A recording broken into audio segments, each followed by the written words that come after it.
여러분 안녕하십니까? 김정양의 철학 강의 계속합니다. 오늘이 그 고난주일 월요일입니다. 바로 이날 무슨 일이 있었느냐? 그러면 일요일 예루살렘에 입성하는 일이 있었습니다. 예수님께서 나귀를 타고 입성할 때 많은 사람들이 나와서 종려나무를 흔들면서 호산나 하나님의 이름으로 오시는 이여 메시아라고 아주 난리가 났습니다. 군중들이 그렇게 해서 예루살렘에 입성하였습니다. 그래서 월요일 날에는 그 성전에서 물건 사고 팔고 하는 돈을 쉬고 하는 그런 장사꾼들을 전부 내어쫓으셨습니다. 회차리를 만들어가지고 그것으로 마구 때리면서 여기서 다 나가라. 이 집은 하나님의 경건하신 기도하는 집이고 하나님에게 예배드리는 예배 처소이다. 그겁니다. 그런 일이 있었습니다. 이 성전을 헐라 내가 사흘 만에 다시 성전을 지으리라. 그때 사람들이 이해하지 못했습니다. 수십 년 걸려서 지어놓은 이 지성소를 네가 사흘 만에 어떻게 짓겠느냐. 그것은 예수님께서 이제 곧 십자가에 못 박혀 죽으시고 장사한 지 사흘 만에 부활하신다 하는 그런 것을 상징하는 내용의 답변이었습니다.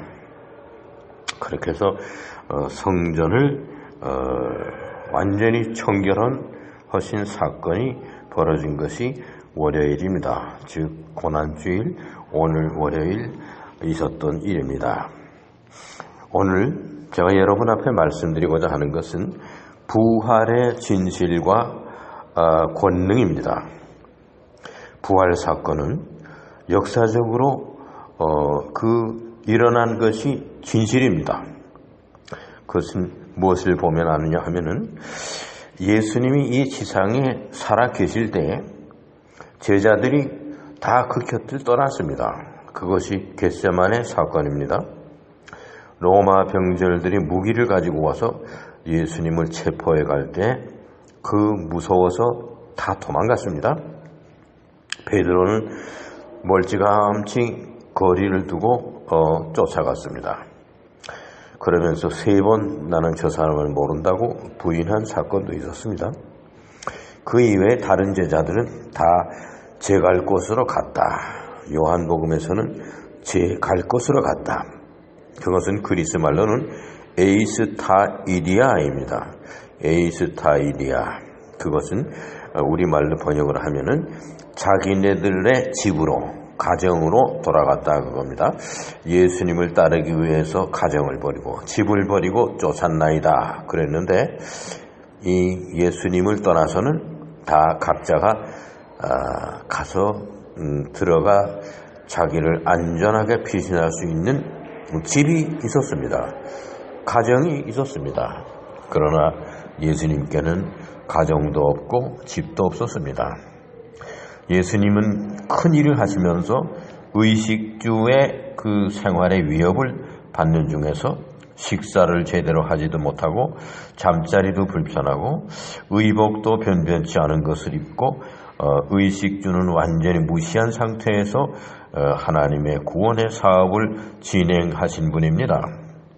아무도 예수님의 시장길을 배가 고프실 것이다 대접하는 이도 없고 옷이 많이 베렸으니 새 것으로 갈아입으시오 하는 사람도 없고 또 얼마나 몸을 안전한 데 피신할 그런 장소가 없었으면 여우도 굴이 있고 새들도 깃들일 둥지가 있는데 인자는 머리 둘 곳이 없다 이렇게 말씀하셨습니다. 이러한 구세주의십니다. 그런데 예루살렘에 입성하고 나서는 거기에 아주 막강한 사람들입니다. 유대인들, 서기관들, 사두개인들, 또 바리새인들 많은 유대인들이 있는 데에서 성전에서 물건 사고 팔고 돈을 세고 이러는 사람들을 다 내쫓으셨습니다. 이것은 굉장한 도전입니다. 그래서 하나님의 집을 돈을 계산하고 물건을 사고 팔고 하는 그런 백화점으로 만들지 말라, 이런 것입니다. 오늘날도 교회에서 돈거래하고 돈 문제 때문에 교회가 비리가 있고 불화가 일어나고 이런 것은 마찬가지입니다. 오늘날도 예수님이 오시면 교회에서 돈을 세고 돈 문제 때문에 서로 헤어지고 하는 것을 과감하게 청결하실 것입니다. 그런데 그 예수님께서 그런 일을 하시고 겟세마네 동산에서 병들들에게 붙잡혀 가는 그 장면이 일어났을 때에는 제자들은 다 도망쳤습니다. 베드로 역시 예수님의 고난의 길에는 참여하지 아니했습니다. 그래서 목요일 밤 최후의 만찬석상 이후에 겟세마네 동산에서 예수님께서 체포되는 것은 금요일 새벽입니다. 금요일 새벽. 그래서 밤새도록 재판이 있었습니다. 유대인들의 산헤드린이라는 유대인들의 재판정, 거기에서는 유다가 이스라엘이 로마의 치리아에 있었으니까 로마의 분봉 총독, 빌라도 총독의 산하에 있으니까 빌라도가 재판을 해야 된다, 로마법에 의해서. 그래서 또 빌라도에게 데려갔습니다. 빌라도는 십자가에 처형할 만큼 큰 죄를 지은 사람이 아니다. 내가 대화해보니까 좀 매를 때려서 놔주겠다.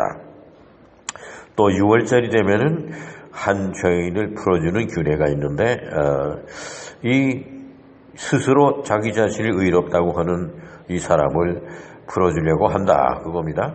그런데 유대인들이 바라바를, 아주 살인범인 죄를 진 끔찍한 죄인인 바라바를 풀어주시고 예수는 십자가에 못 박으소서 하고 야단을 쳤습니다.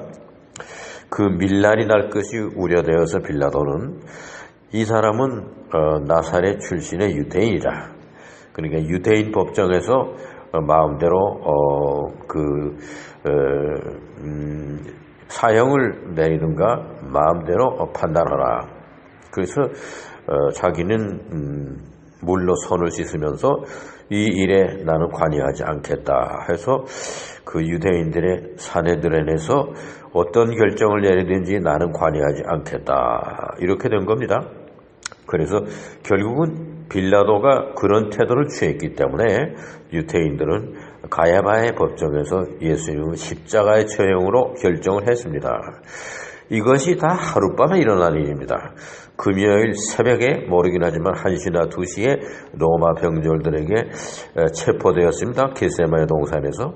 그래서는 밤새도록 그 산헤드린 유대인의 그 법정과 빌라도의 법정을 오가면서 로마법으로 또 유대인법으로 이렇게 재판이 시작되었는데 결국은 빌라도는 이 일에 관여하지 않겠다. 그리고 유대인들이 알아서 사형을 처하든지 무기징역을 처하든지 매를 때려서 방면하든지 자기는 관여 않겠다, 이렇게 된 겁니다. 그래서 사도신경에 우리가 본디오 빌라도에게 고난을 받으사, 그 본디오 빌라도라는 말이 들어있는 것은 이러한 빌라도의 처신을 말하는 것입니다. 이래서 결국은 유대인의 법정인 그 산헤드린 그 재판관은 가야바였습니다.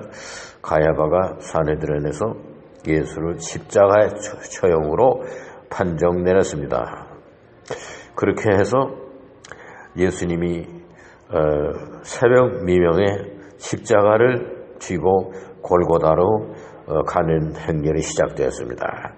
예수님의 고난의 행렬입니다.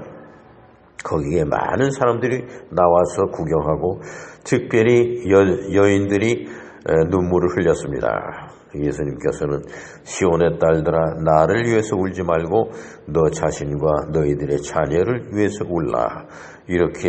이러한 말을 남기고 계속해서 십자가를 메고 가는 중에 너무나 고생하고 힘이 빠지고 매도 맞고 그래서 몇 번씩 쓰러졌습니다. 그래서 쿠레네 출신 시몬이라고 하는 사람을 대신 십자가를 메고 가게 하고 예수님은 걸어서 골고다까지 갔습니다. 그 골고다에서 십자가의 그 못질이 시작된 것이 그 금요일 9시경이었습니다. 그래서 9시경에 십자가에 못 박히는 일이 벌어져서 골고다의 양편의 두 강도들 사이에 가장 큰 십자가에 못 박히셨습니다. 이것은 세 사람 중에 이 사람이 제일 죄가 크다 그런 뜻입니다. 그리고 그 십자가에는 인리라고 글씨를 썼습니다. 이에수스 나사레누스 렉스 유다이오룸, 유대인의 왕 나사렛 예수라 그런 뜻입니다.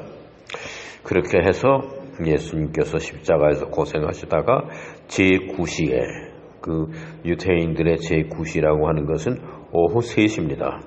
오후 3시에 엘로이 엘로이 라막 아삽다니 이렇게 말씀하시고 운명하셨습니다. 그것이 오후 3시입니다. 이러한 사건이 있는데 그 십자가에는 여자들 몇 명, 막달라 마리아, 살로메 마리아, 예수님의 어머니 마리아, 그리고 그 사도 요한은 그 자리에 있었습니다. 그 밖에 다른 제자들은 보이지 않았습니다. 이렇게 해서 십자가에 처형된 것으로서 실패한 메시아처럼 그렇게 보이는 비극으로 끝난 겁니다. 그것이 금요일 오후 3시의 일이었습니다. 토요일은 안식일이었습니다.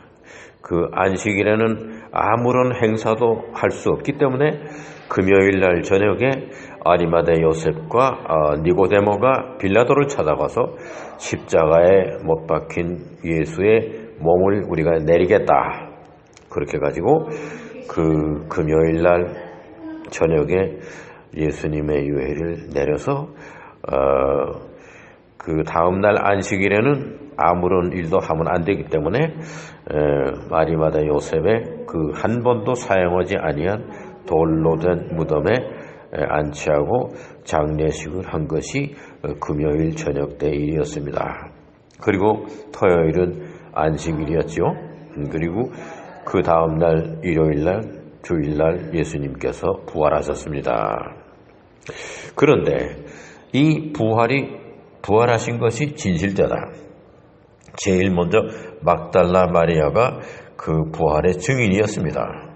예수님께서 막달라 마리아에게 부활해서 처음 나타났습니다. 그리고 베드로를 위시한 제자들에게 부활했다는 것을 알리라. 그리고 갈릴리로 갈 테니까 갈릴리에서 만난다. 이랬습니다. 이렇게 해서 다 흩어져서 자기네 갈 곳으로 갔다. 자기네들 집으로 갔다. 그리고 예수님에 대해서는 이제는 그만 있는 것이 낫겠다. 이런 태도로 있는 그 제자들이 부활하신 예수님이 갈릴리에 나타났다고 하니까 다 모였습니다. 그래서 그 예수님께서 40일 동안 그 제자들과 함께 지냈습니다. 모르긴 하지만은 마르타와 마리아와 나사로가 살았다고 하는 좀 큰 집인 베다니의 집에서 주로 제자들과 예수님이 모여서 거기서 거의 식사하고 거기서 잠을 자고 이렇게 거의 40일을 보냈을 겁니다. 예수님께서 승천하신 장소는 베다니였습니다. 베다니에서 승천하셨습니다. 이러한 이후 제자들이 다 예수님의 부활하신 것을 체험했습니다. 그 중에서 도마만이 예수님이 부활하신 예수님을 만나보질 못했습니다. 그래서 제자들이 예수님께서 부활하셨다 했을 때 나는 믿지 못한다. 나는 부활하신 예수님을 직접 봐야 되고 그 못자국에 내가 더듬어 봐야 되고 상처난 옆구리 그 창으로 찔려진 옆구리의 상처를 확인하고 진짜 십자가에 못 박히신 우리 주님이신지 확인하지 않고는 믿지 못한다 그랬습니다. 이런 얘기를 하고 있는데 예수님께서 나타났습니다. 도마가 일일이 자기가 다 검증했습니다. 그러고 나서 예수님에게 나의 주님, 나의 하나님이십니다. 유명한 말이죠. My Lord, My God. 그렇게 고백을 했습니다. 이 도마가 고백한 것은 베드로가 가이사랴 빌립보에서 고백한 것하고 차원이 다릅니다. 도마는 완전히 십자가에서 돌아가신 예수님이 부활해서 살아나셨다 하는 것을 확인했습니다.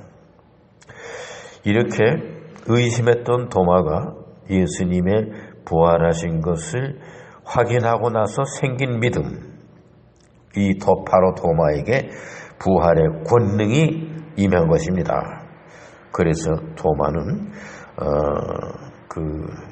다데오를 데리고 에데사로 가서 에데사에서 동방으로 해서 딱 끝까지 복음을 전파하기 위해서 인도와 세일론, 지금의 스리랑카죠. 그리고 중국을 거쳐서 우리나라 한국에까지 왔었습니다. 그때는 가야국, 김수로 왕이 가야국을 건설했던 그 김에 그쪽으로 와서 그 김수로 왕을 만나고 또 인도에서 결혼하겠다고 온 수리라트라, 인도 이름입니다. 수리라트라. 한국 이름으로는 허황옥입니다. 그래서 결혼식 하는 것을 다 도마가 보고 축복하고 그리고 다시 인도로 떠났습니다. 그것이 약 주후 46년에서 50년까지의 약 한 3, 4년 동안 한국의 가야국에 머무른 것으로 알고 있습니다. 그리고 나서 AD 50년에 한국을 떠나서 인도로 와서 그 인도의 제일 남단의 항구인 코르카이, 그게 바로 그 세일론 섬과 가까이 있는 최남단의 항구 도시입니다. 거기서부터 시작해서 동쪽 그 해안가에 그 케랄라 주, 그 다음에 서쪽 케랄라주가 서쪽입니다. 서쪽 해안지대의 케랄라주, 동쪽 해안의 타밀 나두 주, 거기에서 예수님의 복음을 전파하고 교회를 세우고 인도 큰 대륙과 같은 인도를 복음화하기를 시작을 했던 것입니다. 그러면은 가장 의심이 많아서 그것을 확인하고 또 검증하고 또 확인하고 이렇게 해서 부활하신 하나님이시고 부활하신 주님이시군요. 이렇게 부활에 대한 믿음이 검증과 확인을 통해서 되어진 도마에게 부활의 권능이 크게 임했습니다. 그래서 12사도 중에 도마가 제일 오래 살았습니다. 70세가 넘도록 살았습니다. 그러면서 인도와 같은 큰 대륙을 기독교화하고 그리고 중국과 한국에까지 복음을 그때 초대교회 때 전달한 참 사도 중에 사도가 되었습니다. 그리고 베드로와 베드로의 동생 안드레 역시 주님을 증거하기 위해서 목숨을 내냈습니다. 그래서 베드로는 거꾸로 십자가에 못 박히고 안드레는 그리스의 북부 지역인 아르카이아에서 X자형의 그 더 고통스러운 십자가의 형틀에서 고난을 겪으면서 순교를 당했습니다. 그 밖에 12사도가 모두 다 순교했습니다. 사도 요한 한 사람만 빼고 다 순교를 당했습니다. 마가의 오순절 다락방에서 제비 뽑아서 선출해서 가룟 유다의 자리에 그 사도로 임명된 마티아 역시 사형을 당했습니다. 죽임을 사형보다도 순교를 당했습니다. 그러면은 사도 요한은 8순까지 살았는데 에베소에서 한 젊은 청년이 주님의 곁을 떠나서 아주 도둑놈의 괴수가 된 그 젊은이를 다시 예수님 품으로 돌리기 위해서 그 젊은이를 쫓아가면서 사력을 다해서 따라가서 붙들어서는 회개하게 하고 그 회개하는 눈물을 손에 받아서 머리에 얹으면서 성부와 성자와 성령의 이름으로 내가 너에게 다시 세례를 주노라 이렇게 하고 그 자리에서 숨졌습니다. 그 타락한 젊은이의 를 예수님의 품으로 돌리기 위해서 온 몸을 다하여 뛰어가서 그 청년을 붙들어서 회개케 하고 거기에 그의 눈물을 받아서 새로 세례를 주고는 그 자리에서 운명했다. 이거 역시 순교라고 봐야 됩니다. 예수님을 위해서 마지막 그 남은 몸의 힘을 다하여서 복음을 그 젊은이에게 전파해서 예수님 품 안으로 끌어들이고 거기서 운명했습니다. 이것이 일종의 예수님 입장에서 보면은 사도 요한도 목숨을 내댄 순교의 그 모습이었다 이렇게 생각할 수 있습니다. 그러면 12사도가 모두 다 순교 당했습니다. 목숨을 내댔습니다. 이것이 바로 부활의 권능입니다. 그래서 기독교가 2000년 동안에 전 세계에서 참 구원의 역사, 예수님을 생각하고 예수님의 성탄절과 부활절을 세계 도처에서 거행하고 잊지 않고 성찬 예식을 통해서 주님을 기억하고 사도신경을 암송하면서 삼위일체 하나님과 기독교의 교리를 생각하고 주님 가르치신 기도를 암송하고 이렇게 2000년간 우리가 지내오는 것입니다. 이것이 다름 아닌 부활의 권능입니다. 이 모든 사건으로 볼 때 부활의 진실성과 부활의 역사성과 부활의 권능 여기에 대해서는 우리가 믿지 않을 수가 없는 것입니다. 이 부활에 대한 믿음, 부활에 대한 신앙은 바로 이 세 가지 요소입니다. 부활의 역사성, 부활의 진실성, 그리고 부활의 권능입니다. 이것을 우리가 이번 고난주일에 생각하면서 이제 다가오는 부활절을 맞이하고 우리가 예수님을 이 시대에 다시금 올바로 증거하는 일에 모두 다 나서야 할 때가 된 것입니다. 사도들은 목숨을 바쳤습니다. 우리에게 가지고 있는 것을 다 주님께 바칠 것은 물론이지만 우리의 목숨까지 주님을 위해서 바칠 그런 각오와 결심이 되어 있어야 할 것입니다. 오늘 부활의 진실과 권능에 대한 강의를 마칩니다.